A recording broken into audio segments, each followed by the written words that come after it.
अब आप बने रहिए एबीपी न्यूज पर, क्योंकि हम करने वाले हैं एक बहुत बड़ा खुलासा। ऑपरेशन यंग इंडियन आपका चैनल करने जा रहा है ये बड़ा खुलासा, जिसके तार देश पर 50 साल तक राज करने वाली पार्टी कांग्रेस और उसके सबसे ताकतवर परिवार यानी सोनिया गांधी और राहुल गांधी से जुड़ रहे हैं। हम आपको दिखाने जा रहे हैं एक ऐसे कर्ज की कहानी जिसके पीछे जो छुपा है उससे सवाल उठ रहे हैं कि क्या जिस कंपनी से कर्ज लिया वो काले धन को सफेद करने का धंधा करती थी। यंग इंडियन कंपनी पर एबीपी न्यूज का खुलासा, operation young Indian. Operation young Indian ना तो यह कहानी आज के युवा भारत की है और ना ही हमारी युवा पीढ़ी की, बल्कि यह खबर है उस यंग इंडियन कंपनी की जिसके 76% हिस्से के मालिक हैं कांग्रेस अध्यक्ष सोनिया गांधी और कांग्रेस उपाध्यक्ष राहुल गांधी। इससे पहले कि आप ये चौंकाने वाला खुलासा देखें, आपको बता दें कि यंग इंडियन उस नेशनल हेरल्ड अखबार को छापने वाली कंपनी की मालिक है जिसे पंडित जवाहरलाल नेहरू ने आजादी से पहले शुरू किया था। यंग इंडियन कंपनी जिस तरीके से नेशनल हेरल्ड की मालिक बनी थी, वो मामला तो पहले से ही अदालत में। लेकिन आपका चैनल आज जो बड़ा खुलासा करने जा रहा है, उसके लिए हमने दिल्ली, कोलकाता और लखनऊ में गहरी छानबीन की है और आपके रिपोर्टर ओम प्रकाश तिवारी ने अपनी पड़ताल में हर उस चेहरे से नकाब उठाने की कोशिश की है जो हमारे इस खुलासे से जुड़ा हुआ है। हम जो खुलासा करने जा रहे हैं वो बताएगा कि सोनिया और राहुल गांधी की यंग इंडियन कंपनी को जिस डोटेक्स कंपनी ने 1 करोड़ रुपए का कर्ज दिया था, वो काले धन को सफेद करने में लगी हुई थी। इस खुलासे को आप तक पहुंचाने से पहले हमने कांग्रेस पार्टी और डोटेक्स के मौजूदा मालिक आरपीजी ग्रुप से उनका पक्ष जानने की कोशिश की है।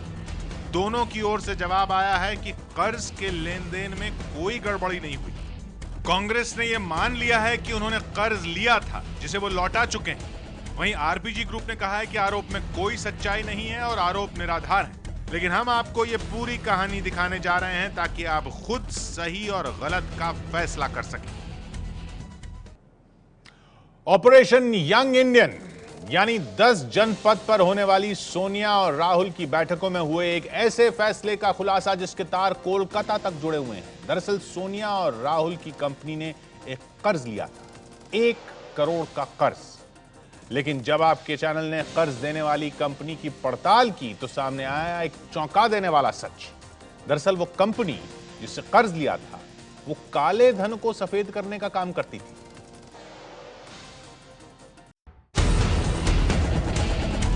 सोनिया गांधी कांग्रेस अध्यक्ष, राहुल गांधी सोनिया गांधी के बेटे और कांग्रेस पार्टी के उपाध्यक्ष,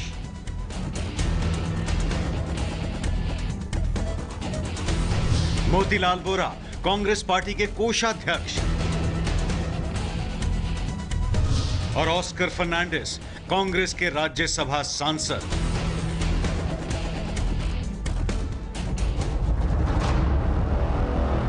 ये चारों नाम किसी पहचान के मोहताज नहीं हैं। सोनिया गांधी और राहुल गांधी के बारे में लगभग हर शख्स जानता है, जबकि मोतीलाल वोरा और ऑस्कर फर्नांडिस भी अपनी खासी पहचान रखते हैं। ये चारों कांग्रेस पार्टी की धुरी माने जाते हैं। हम बात करने जा रहे हैं कांग्रेस पार्टी के इन्हीं 4 दिग्गजों की। कांग्रेस के इन 4 अहम लोगों ने मिलकर साल 2010 के नवंबर महीने में यंग इंडियन नाम से एक कंपनी बनाई और चारों कंपनी के डायरेक्टर बन गए। यंग इंडियन कंपनी की हिस्सेदारी भी समझ लीजिए। सोनिया गांधी 38%, राहुल गांधी 38%, मोतीलाल वोरा 12% और ऑस्कर फर्नांडिस 12%। यानी कुल मिलाकर 76% शेयर के साथ यंग इंडियन कंपनी का बड़ा हिस्सा गांधी परिवार के पास ही है। यंग इंडियन नाम की इस कंपनी के दस्तावेज देख लीजिए। ये दस्तावेज बताते हैं कि इस कंपनी की कम से कम एक बैठक 10 जनपद में हुई थी। वही 10 जनपद जिसे विरोधी 1.5 साल पहले तक देश की सत्ता का केंद्र कहते थे। आपके अपने चैनल एबीपी न्यूज के पास यंग इंडियन कंपनी से जुड़े वो दस्तावेज भी हैं जो बताते हैं कि साल 2011 में यंग इंडियन कंपनी को एक कंपनी से 1 करोड़ रुपए का लोन मिला था। जिस कंपनी से 1 करोड़ रुपए का लोन मिला वो कंपनी काले धन को सफेद बनाने का धंधा करती थी। बड़े और प्रभावशाली लोगों की कंपनी ने साल 2011-12 में एक कंपनी से जो लोन लिया वो कंपनी थी कोलकाता की। लोन था 1 करोड़ रुपए और शर्त ये थी कि यंग इंडियन कंपनी 1 करोड़ रुपए का लोन 1 साल में लौटा देगी। सुनने और कहने में ऐसा कुछ नहीं लगता कि आखिर इसमें गलत क्या है। लोन कोई भी दे सकता है और लोन कोई भी ले सकता है, लेकिन फर्क पड़ता है कि लोन देने वाला कौन है और लोन लेने वाला कौन है और लोन आगे किस पार्टी को जा रहा है।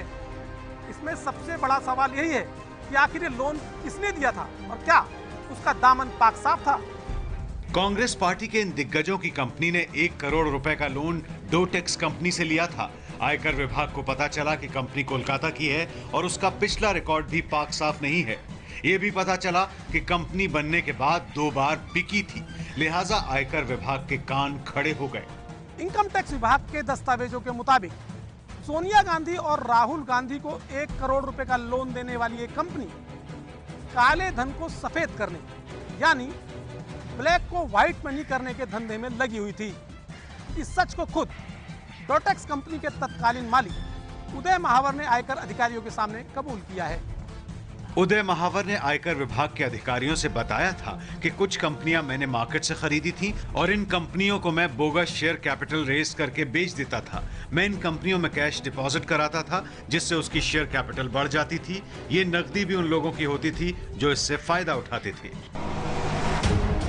आयकर विभाग के सामने उदय महावर ने अपनी जिस कंपनी डोटेक्स के बारे में जो खुलासा किया था वो वही कंपनी थी जिससे कर्ज को लेकर सोनिया गांधी के निवास 10 जनपद पर बैठक हुई थी।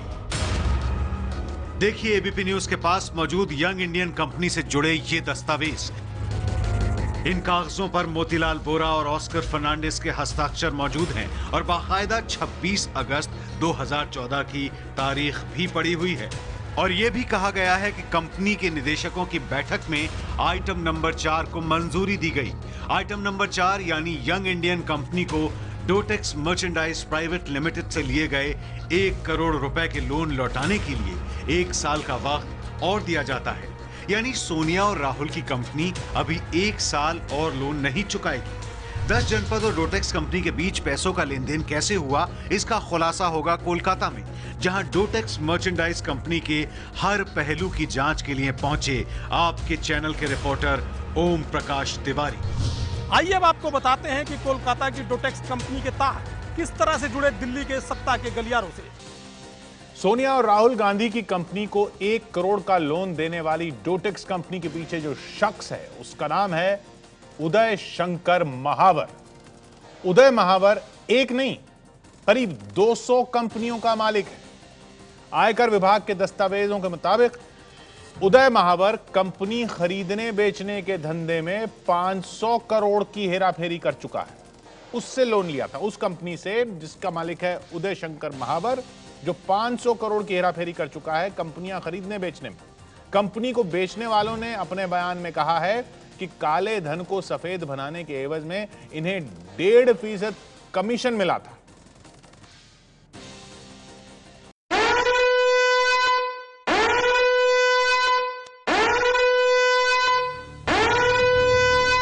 यह है उदय महावर।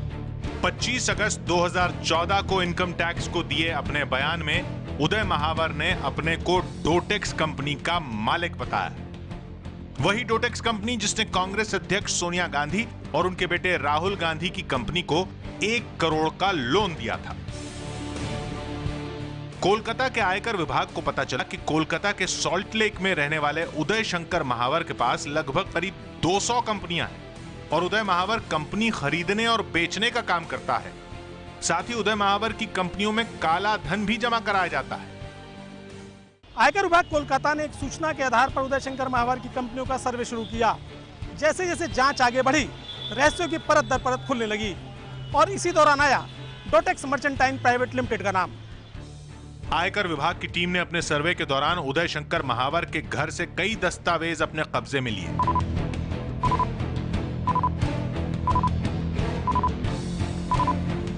इन दस्तावेज की पड़ताल में पता चला कि उदय शंकर महावर की डोटेक्स मर्चेंडाइज पहले किसी और के पास थी, जिसे एक ब्रोकर के जरिए उदय महावर ने खरीदा था। जब आयकर विभाग ने उदय से पूछा कि वो इन 200 कंपनियों का धंधा कैसे करता था, तो उसने बताया कि कुछ कंपनियां मैंने मार्केट से खरीदी थी और इन कंपनियों को मैं बोगस शेयर कैपिटल रेज करके बेच देता था। मैं इन कंपनियों में नकद पैसे जमा कराता था, जिससे उनका शेयर कैपिटल बढ़ जाता था, और ये नकदी भी उन्हीं लोगों की होती थी जो इससे फायदा उठाते थे। पहले मैं फायदा उठाने वालों से कैश लेता था। मैं कैश खुद नहीं जमा कराता था, बल्कि एंट्री ऑपरेटरों के जरिए जमा करवाता था। एंट्री ऑपरेटर ये कैश अलग अलग खातों में जमा करते थे और ये पैसा मेरी कंपनियों में आ जाता था। मैं एंट्री ऑपरेटरों को इसके बदले कमीशन देता था और फिर मैं कमीशन लेकर इन कंपनियों को फायदा उठाने वालों को बेच देता था। उदय महावर क्या और कैसे करता था, उसे ऐसे समझिए। आयकर विभाग के दस्तावेजों के मुताबिक उदय के पास 200 कंपनियां थी। जब कोई खरीदार उदय के पास कंपनी खरीदने के लिए पहुंचता था तो उसे नकद पैसा देने को कहा जाता था। कंपनी खरीदने वाला शख्स नकद पैसे उदय महावर को देता था और उदय महावर अमित अग्रवाल नाम के शख्स को यह पैसे दे देता था। ये काला धन अमित अग्रवाल अलग अलग खातों में जमा करवा देता था और फिर इन खातों से पैसा उस कंपनी में पहुंच जाता था जो कंपनी बिकनी होती थी। उदय अपना कमीशन रख लेता था, बाकी पैसा वापस पहुंच जाता था और काला धन भी सफेद हो जाता था। आयकर विभाग कोलकाता के दस्तावेजों के मुताबिक उदय महावर ने अपने बयान में यह भी कहा है कि डोटेक्स मर्चेंडाइज में भी उसने काले धन को सफेद करने का काम किया था और इसके लिए उसे पैसे जमा कराने के लिए आरपीजी ग्रुप कोलकाता से पैसा मिला था। पैसे आरपीजी ग्रुप के एस चक्रवर्ती ने दिए थे। बोगस कैपिटल बढ़ाने के बाद उदय महावर ने कंपनी आरपीजी ग्रुप को बेच दी थी। हालांकि आरपीजी ग्रुप के प्रवक्ता ने कहा है कि इन आरोपों में कोई सच्चाई नहीं है और आरोप निराधार हैं। दस्तावेजों के मुताबिक महावर ने अपने कमीशन के बारे में कहा कि उसे इस काम में 100 रुपए के बदले 2 रुपए कमीशन मिलता था, लेकिन सारे खर्चे घटाने के बाद प्रति 100 रुपए पर उसका कमीशन 30 से 80 पैसे रह जाता था। जांच में यह भी पता चला कि उदय महावर की इन कंपनियों के 7 डायरेक्टर भी हैं, लेकिन आपका चैनल जब उदय महावर की कंपनी के 4 डायरेक्टरों के घर पहुंचा तो सामने आई चौंकाने वाली हकीकत। लाखों करोड़ों रुपए की कंपनी के ये डायरेक्टर आज भी अपनी रोजी रोटी चलाने के लिए मेहनत मजदूरी करते हैं। कोलकाता के पाठकपारा रोड की यही वो गली है जहां उदय शंकर महावर की कंपनियों के 2 डमी डायरेक्टर रहते हैं। कहने को तो ये कंपनियां लाखों करोड़ों रुपए की हैं, लेकिन इसके डायरेक्टरों को मिलता है मात्र कुछ हजार रुपए। आपका चैनल सबसे पहले पहुंचा धर्मेंद्र कुमार शर्मा के घर। आयकर विभाग के दस्तावेजों के मुताबिक धर्मेंद्र कुमार शर्मा उदय महावर की 85 कंपनियों में डायरेक्टर हैं और 12वीं पास हैं। आप भी देखकर हैरान हो रहे होंगे कि 85 कंपनियों का निदेशक हाथ में खाने का थैला लिए कहां जा रहा है। अब 85 कंपनियों के डायरेक्टर धर्मेंद्र के घर को भी देख लीजिए। सच्चाई जानने के लिए जब एबीपी न्यूज ने धर्मेंद्र शर्मा से बात की तो सामने आई 10,000 की सैलरी पर काम करने वाले एक डायरेक्टर की कहानी। आप उदय शंकर महावर की कंपनी में काम करते हैं? उदय शंकर महावर की कंपनी? हाँ। कितना पैसा आपको तनख्वाह मिलता है? वो मिलता है 10,000। 10,000। तो ये किराया, ये मकान आपका किराए का? या तो इसका किराया कितना देते हैं फिर आप? ये पापा को पता है। तो आपने 10 सालों में अपनी कितनी जमा पूंजी जोड़ ली? वो कुछ जमा पूंजी नहीं हो पाई है। कोई जमा पूंजी नहीं। यहीं इस मकान के करीब ही उदय महावर की कंपनी का एक और डायरेक्टर धीरज चौधरी भी रहता है। आपका चैनल जब धीरज चौधरी के घर पहुंचा तो ये देखिए कुछ इस तरह धीरज बिना बात किए वहां से चुपचाप निकल गया। कमरे या अपने कमरे? और तो और हैरानी की बात यह है कि धीरज कंपनी में डायरेक्टर है, लेकिन ना तो बुआ को कुछ पता है ना ही दादी को। डायरेक्टर साहब का घर भी देख लीजिए आप। दादी जी को पता होगा धीरज क्या काम करते हैं? नहीं, हमको नहीं दिए, हम पूछते नहीं, हमको क्या पूछना, 10 लाया देंगे। 200 कंपनियों के मालिक उदय महावर के डायरेक्टरों की पड़ताल में अगला नाम रूपेश कुमार पांडे का था। इनके घर पहुंचने के लिए जो सीढ़ियां थी वहां अंधेरा था और जिस 500 रुपए के किराए के घर में रूपेश रहा करते थे वहां ताला था, लेकिन ताला भी घर के अंदर की हकीकत बयां होने से रोक नहीं पाया। उदय शंकर महावर की कंपनी का एक और डमी डायरेक्टर रूपेश कुमार पांडे इसी मकान में सालों साल किराए पर रहता था। मकान मालिक का कहना है कि पिछले 2 सालों से वो कमरे में ताला लगाकर कहीं और फ्लैट लेकर चला गया है।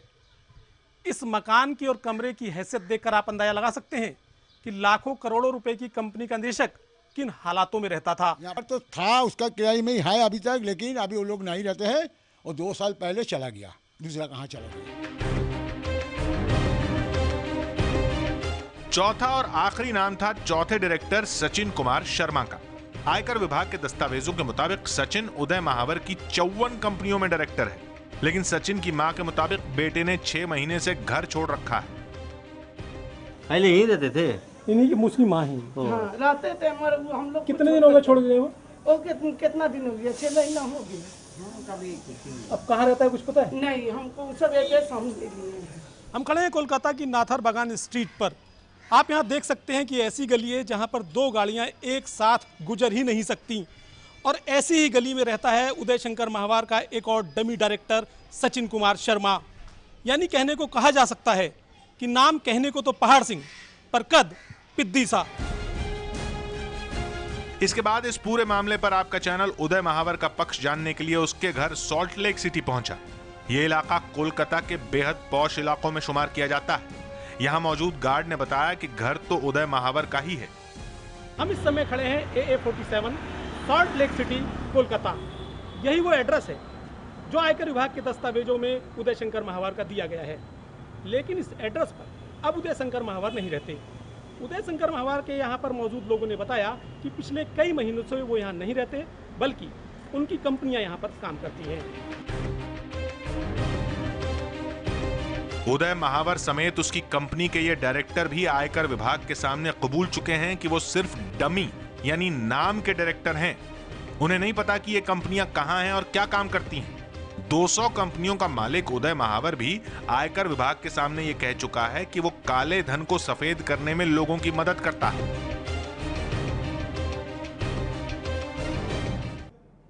तो ये कंपनी जिसने लोन दिया सोनिया गांधी और राहुल गांधी की कंपनी को, सोनिया गांधी और राहुल गांधी ने ये कंपनी बनाई क्यों थी? ये यंग इंडियन कंपनी आखिर सोनिया और राहुल गांधी ने क्यों बनाई? फिर यंग इंडियन कंपनी और नेशनल हेराल्ड अखबार छापने वाली कंपनी एसोसिएटेड जर्नल्स लिमिटेड के बीच कैसे हुआ सौदा, और इस सौदे पर क्यों उठ खड़ा हुआ विवाद, ये देखिए।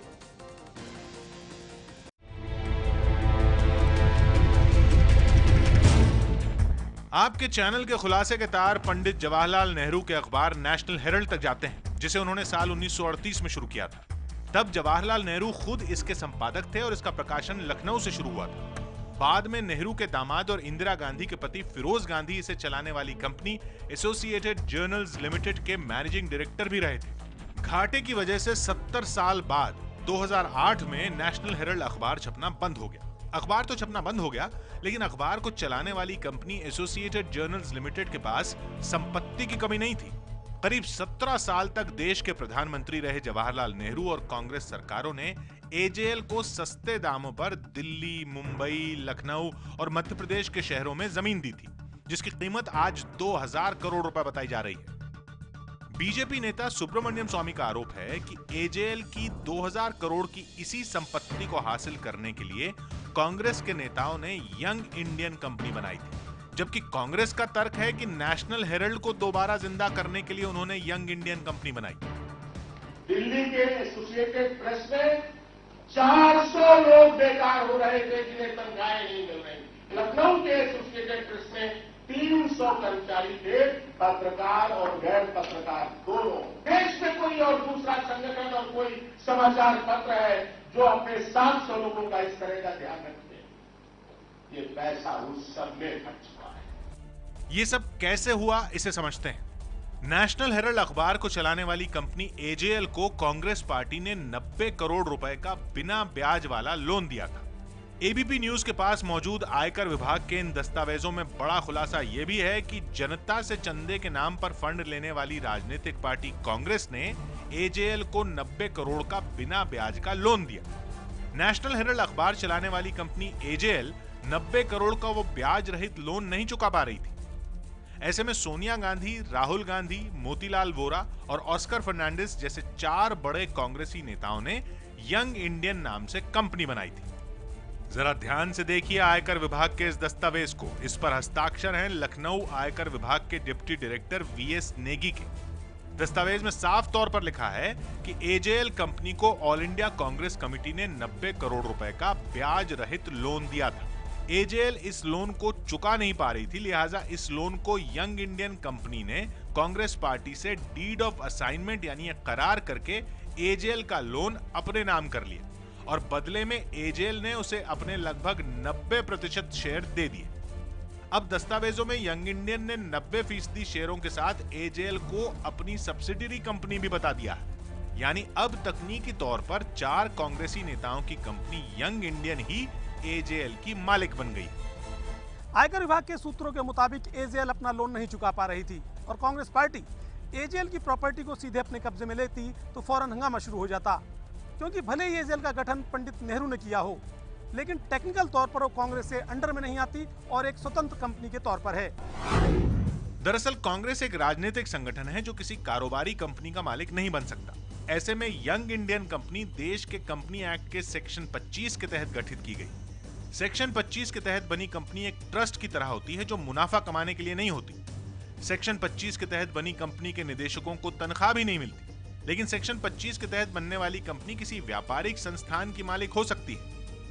ऐसे में नेशनल हेरल्ड चलाने वाली कंपनी एजेएल पर नियंत्रण रखने के लिए ही देश के दिग्गजों की कंपनी यंग इंडियन ने कांग्रेस का लोन चुकाने के लिए करार किया और एजेएल ने बदले में 90% शेयर यंग इंडियन को दे दिए और यंग इंडियन एजेएल की मालिक हो गई।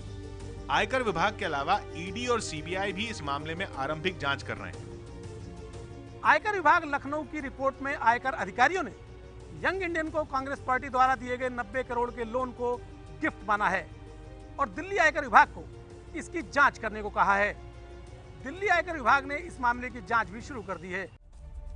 बीजेपी नेता सुब्रमण्यम स्वामी भी एजेएल के मामले को कोर्ट में उठा चुके हैं और निचली अदालत द्वारा इस पर सोनिया गांधी समेत कई लोगों को कोर्ट में पेश होने को समन भी किए गए और कोर्ट में पेशी को लेकर कांग्रेस पार्टी हाई कोर्ट चली गई, जहां उस पर सुनवाई जारी है। बड़ा सवाल यह है कि देश के दिग्गजों की कंपनी यंग इंडियन ने ऐसी कंपनी से लोन क्यों लिया जो लोगों का काला धन सफेद करने में मदद करती है, और इस बात को खुद कंपनी का निदेशक आयकर विभाग के सामने कबूल कर चुका है। ऐसी कंपनी से लोन लिया सोनिया और राहुल की कंपनी ने। आपके चैनल के खुलासे पर कांग्रेस का बयान भी आया है। बड़ी बात यह है कि कांग्रेस ने भी यह माना है कि सोनिया और राहुल गांधी की कंपनी यंग इंडियन ने डोटेक्स मर्चेंडाइज प्राइवेट लिमिटेड कंपनी से 1 करोड़ का कर्ज लिया था। कांग्रेस का दावा है कि यह कर्ज लौटा दिया गया है। यंग इंडियन को बदनाम करने या तथ्यों को तोड़ मरोड़ कर पेश करने की कवायद को हम सिरे से खारिज करते हैं। Young Indian section 25 companies act में अनिवार्य तौर से मुनाफा न कमाने वाली एक कंपनी है। यंग इंडियन ने 1 करोड़ रुपए की राशि बाजार दर पे 14% ब्याज पर ली और उसको ब्याज समेत वापस कर दिया। बाकायदा सारे आदान प्रदान का ऑडिट और इनकम टैक्स के अंदर व्याख्या की गई है। जहां तक कर्ज देने वाली कंपनी का प्रश्न है, उस कर्ज देने वाली कंपनी के लेन देन के बारे में अगर कोई बात है तो वो उनसे की जाए। यंग इंडियन की इसके लिए कोई जवाबदेही नहीं। तो कांग्रेस का कहना है कि यंग इंडियन कंपनी यानी सोनिया गांधी और राहुल गांधी कंपनी का इस पे जवाबदेही नहीं है कि जिससे लोन लिया था वो कंपनी क्या करती है। कांग्रेस कह रही है लोन लिया था वापस कर दिया, बाजार दर पर लोन लिया था वापस कर दिया। हमारे साथ आपके रिपोर्टर ओम प्रकाश तिवारी जुड़ रहे हैं जिन्होंने सोनिया राहुल पर यह बड़ी पड़ताल की है। ओम प्रकाश, कांग्रेस तो मान रही है कि कर्ज लिया, लेकिन यह भी कह रही है कि कर्ज लौटा दिया, क्या सच है? बिल्कुल किशोर, कांग्रेस जरूर अपना ये पक्ष रख रही है कि उसने कर्ज लौटा दिया, लेकिन अगर हम दस्तावेजों की बात करें तो 26 अगस्त 2014 को 10 जनपद यानी सोनिया गांधी के निवास पर जो मीटिंग हुई थी उसमें साफ तौर पर कहा गया था कि ये कर्ज जो है वो फिर से 1 साल के लिए बढ़ा दिया गया है और इस साल की भी जो उनकी बैलेंस शीट है यंग इंडियन की, उसमें कहीं भी ये रिफ्लेक्ट नहीं है कि ये कर्ज 14% साथ के ब्याज के साथ वापस कर दिया गया है। एक महत्वपूर्ण बात यह है कि ये 1 करोड़ रुपए कर 14% की ब्याज दर पर लिया गया था। ये यंग इंडियन की जो बैलेंस शीट है उसमें कहीं भी इस बात का इन्फेक्शन नहीं है किशोर, इसलिए ये केवल कांग्रेस का पक्ष हो सकता है, लेकिन दस्तावेजों पर अभी ये बात नहीं आई है। लेकिन और कांग्रेस ये भी कह रही है कि हमने कर्ज लिया, हमने लौटा दिया। आप कह रहे हैं कि जो जिस तारीख तक हमारे पास दस्तावेज हैं उसमें तो ऐसा नहीं है, लेकिन ये कहना कांग्रेस का कि यंग इंडियन की जवाबदेही कैसे हो सकती है उस कंपनी के बारे में जिससे पैसा लिया, वो कंपनी क्या करती थी, काले धन को सफेद करती थी, नहीं करती थी, उसकी जवाबदेही यंग इंडियन की कैसे हो सकती है, ये कांग्रेस का तर्क है। महत्वपूर्ण बात इसमें यह भी है किशोर की कांग्रेस का तर्क जरूर है कि उसकी जवाबदेही कांग्रेस कैसे करे, लेकिन सवाल इस बात का भी है कि क्या सोनिया और राहुल गांधी को 1 करोड़ रुपए देने के लिए कोलकाता की कंपनी मिली थी, ऐसी कंपनी जो ब्लैक को व्हाइट बनाने का धंधा करती थी? क्या सोनिया राहुल की इतनी हैसियत नहीं है कि उनको 1 करोड़ रुपया दिल्ली का कोई शख्स दे सके? आखिर इस 1 करोड़ रुपए के पीछे क्या राज था कि जो कोलकाता की एक कंपनी से वो सोनिया गांधी और राहुल गांधी कंपनी ने ये लोन लिया? ये अपने आप में एक बड़ा सवाल है जिसका जवाब शायद कांग्रेस पार्टी ही दे पाएगी। किशोर जी, कांग्रेस से ये सवाल जरूर पूछना होगा। बहुत बहुत शुक्रिया आपका और प्रकाश। आप देख रहे हैं ऑपरेशन यंग इंडियन। आपका चैनल आज आपके सामने कर रहा है बड़ा खुलासा। सोनिया गांधी और राहुल गांधी की कंपनी यंग इंडियन ने एक ऐसी कंपनी से कर्ज लिया जो काले धन को सफेद बनाने के धंधे में थी। 1 करोड़ के कर्ज, 1 करोड़ का कर्ज लिया। उस कर्ज को लेकर अब कांग्रेस कह रही है कि उसने कर्ज लौटा दिया है और जिस कंपनी से उसने कर्ज लिया उसके लिए वो कोई जवाब नहीं देगी। उसके लिए जवाबदेही कांग्रेस की नहीं बनती कि अगर किसी कंपनी से कर्ज लिया और बाजार भाव पे लिया, कांग्रेस का दावा है कि बाजार भाव पे लिया, कांग्रेस का दावा है कि कर्ज लौटा दिया।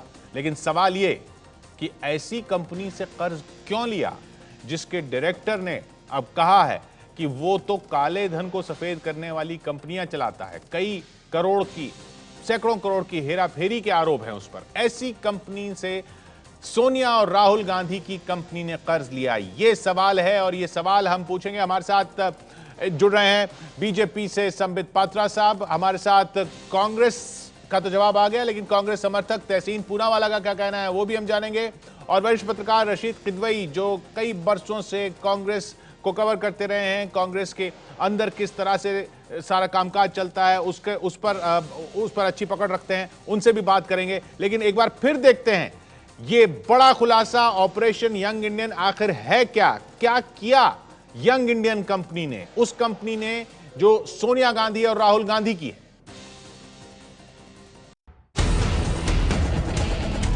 सोनिया गांधी कांग्रेस अध्यक्ष, राहुल गांधी सोनिया गांधी के बेटे और कांग्रेस पार्टी के उपाध्यक्ष,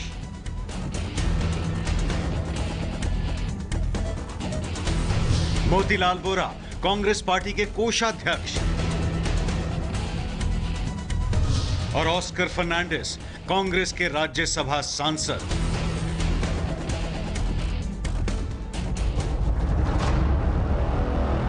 कांग्रेस के इन 4 अहम लोगों ने मिलकर साल 2010 के नवंबर महीने में यंग इंडियन नाम से एक कंपनी बनाई और चारों कंपनी के डायरेक्टर बन गए। यंग इंडियन कंपनी की हिस्सेदारी भी समझ लीजिए। सोनिया गांधी 38%, राहुल गांधी 38%, मोतीलाल वोरा 12% और ऑस्कर फर्नांडिस 12%, यानी कुल मिलाकर 76% शेयर के साथ यंग इंडियन कंपनी का बड़ा हिस्सा गांधी परिवार के पास ही है। आपके अपने चैनल एबीपी न्यूज के पास यंग इंडियन कंपनी से जुड़े वो दस्तावेज भी हैं जो बताते हैं कि साल 2011 में यंग इंडियन कंपनी को एक कंपनी से 1 करोड़ रुपए का लोन मिला था। जिस कंपनी से 1 करोड़ रुपए का लोन मिला वो कंपनी काले धन को सफेद बनाने का धंधा करती थी।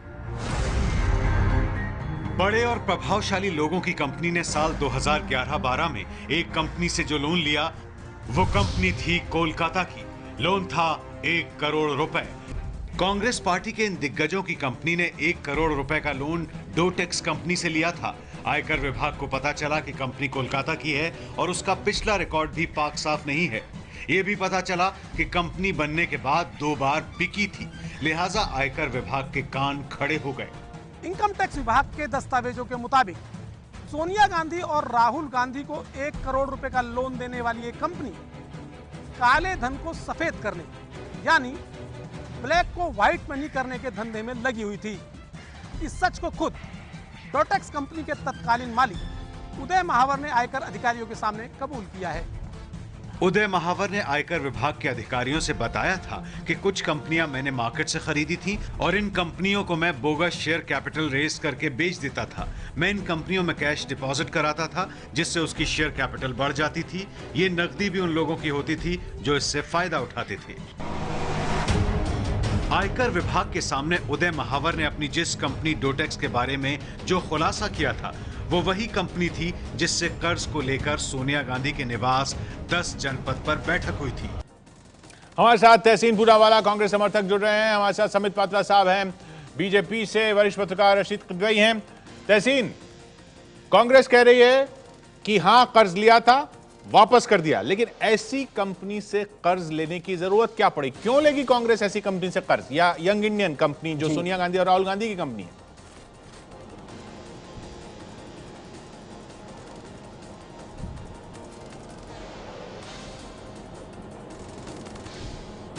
तहसीन, मेरी आवाज मिल रही है? किशोर जी, सबसे पहले मैं आपके दर्शकों को दशहरा की शुभकामनाएं देना चाहता हूं और आपको भी। देखिए, कांग्रेस पार्टी ने और मुझे मिल रही है, क्या आपको मिल रही है? मेरी आवाज मिल रही है? जी जी जी, जो बहुत डिले है, शायद काफी सेकंड लग रहे हैं मेरी आवाज आप तक पहुंचने में और आपकी आवाज यहां तक पहुंचने में, इसलिए वो गलतफहमी हुई। जी बोलिए किशोर।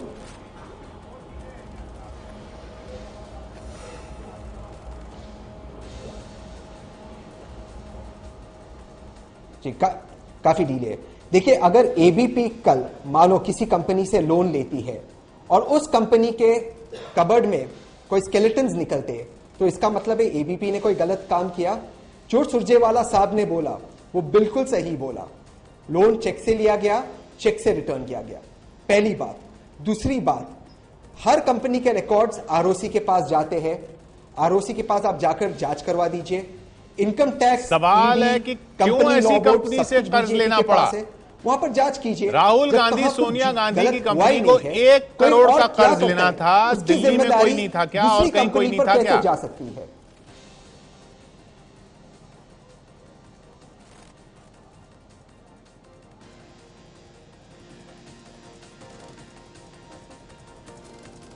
मैं वही आपको बता रहा हूं किशोर जी, अगर कर्ज ऑफिशियली लिया गया, कल पता चलता है, जैसे कि मैं आज एबीपी की स्टूडियो आपकी गाड़ी में आया, कल पता चला जो गाड़ी आपने मुझे भेजी उसके मालिक ने कोई गलत काम किया, उसकी जिम्मेदारी मेरी या एबीपी की कैसी हो सकती है?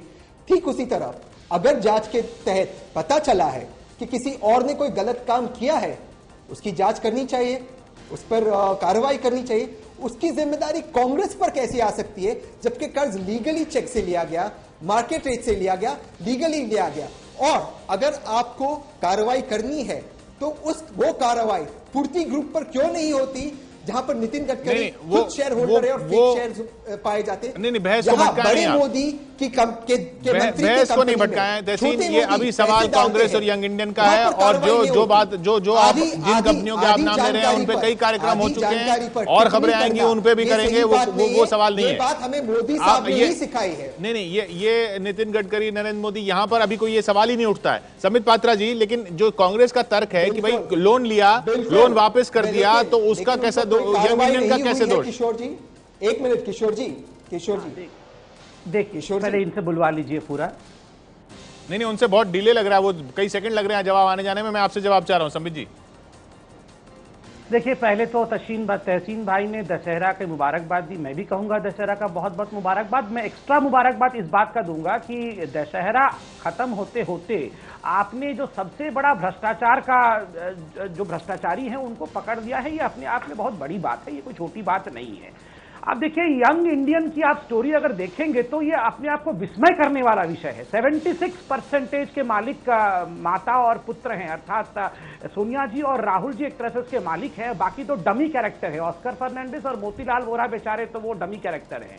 एक इंटरेस्टिंग चीज आप देखिए, ये जो 1 करोड़ रुपए की बात हो रही है, ये पीनट्स हैं, ये कोई लौटाया नहीं गया होगा, या इन्हीं का पैसा इन्हीं के पास आया है। बैलेंस शीट में अभी तक इसका मेंशन नहीं है, उसका आपके रिपोर्टर ने खुद खुलासा किया है कि अगर लौटाया होता 14% के हिसाब से तो बैलेंस शीट में इसका मेंशन होता। ये कैसा लोन होता है जो चेक के थ्रू से आता है और बैलेंस शीट में मेंशन भी नहीं होता है? दूसरी बात, AJS, associate journal, young Indian और AICC, all India Congress committee, आप देखिए इंटरेस्टिंग चीजें बताता हूं। तीनों की कड़ी में मोतीलाल वोहरा जिनके लिए एक आर्टिकल में इस्तेमाल किया गया एजेएस के लिए, जो एसोसिएट जर्नल है, उसके वो चौकीदार क्योंकि बाकी 80% लोगों सुनिए वो भी बात करेंगे। नहीं, एसोसिएट जनरल और उसका रिश्ते की बात करेंगे। मेरा सवाल ये, जो कांग्रेस कह रही है कि भाई लोन जिस कंपनी से लिया उसकी जिम्मेदारी कांग्रेस की कैसे, कि वो कंपनी क्या करती थी? कांग्रेस उस समय सरकार में थी भाई, कांग्रेस उस समय सरकार में थी। 2011 में जब लोन लिया गया, अगर दाऊद इब्राहिम लोन दे रहा है, आप जाके लोन ले लेते हैं और सरकार खुद कहती है कि जवाब तहसीन आपका इस पर लोन ले लिया, तो ये एक्सक्यूज है क्या? जी जी, जवाब तहसीन, ये एक्सक्यूज कैसे हो सकता है?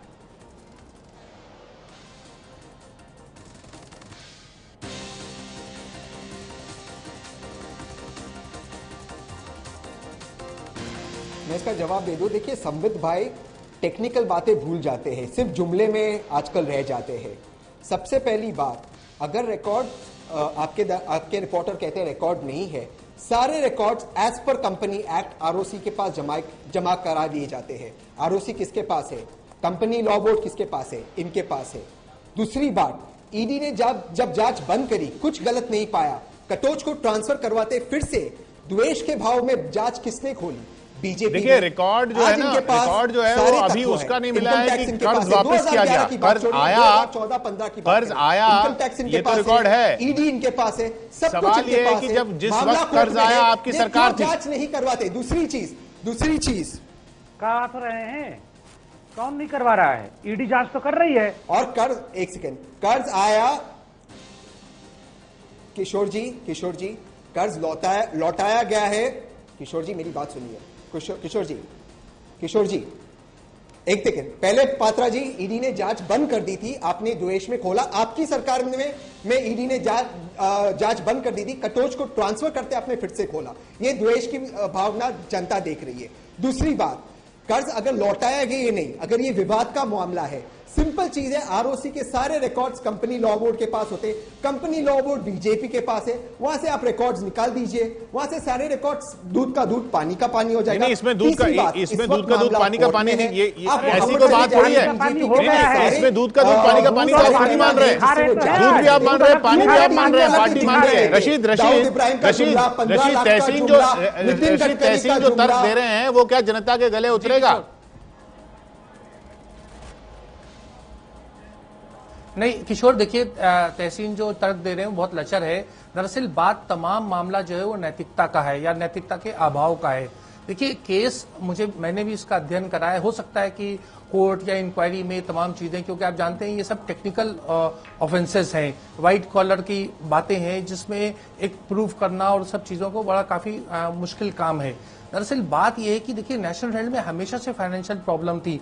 जब जवाहरलाल नेहरू के समय में प्रॉब्लम थी, जब इंदिरा गांधी और राजीव गांधी के समय में भी वहां लॉकआउट हुआ, हमेशा अभाव होता। जवाहरलाल नेहरू कहा करते थे कि हमें पैसे का मतलब सिस्टम नहीं आता है, वो कहा करते थे कि हमें बनियागिरी नहीं आई अखबार चलाने की। तो तमाम नेशनल हेल्थ हमेशा, मैंने वहां काम भी किया है, तो हमेशा वहां पर एक ये फाइनेंशियल क्राइसिस हुआ। अब जो इस स्वरूप में जो चीजें लाई गई, वो सब स्वरूप जो है वो मुझे लगता है कि कानूनी तौर पे हो सकता है सही हो या नहीं हो, अदालत फैसला करेगी, लेकिन नैतिकता के आधार पर गलत था। जी वही सवाल तो जनता की नजर में सवाल तो छवि का है कि सवाल ये उठेगा कि भाई आपने ये लिया, वहां से दिया, वो तो ठीक है, लेकिन ऐसा क्या हो गया, ऐसा क्यों लेना पड़ा, यंग इंडियन कंपनी क्यों बनानी पड़ी, वो पहले ही सवाल था। और अब ये सवाल कि यंग इंडियन कंपनी को 1 करोड़ का कर्ज लेना पड़ा, ऐसी कंपनी से जो काले धन को सफेद करने के धंधे में लगी हुई थी, उसके बारे में पता चल रहा है। कांग्रेस कह रही है कि जिससे कर्ज लिया वो क्या कर रही थी, उसकी जवाबदेही हमारी कैसे, लेकिन जनता तो ये सवाल उठाएगी। बहुत बहुत शुक्रिया आपका तहसीन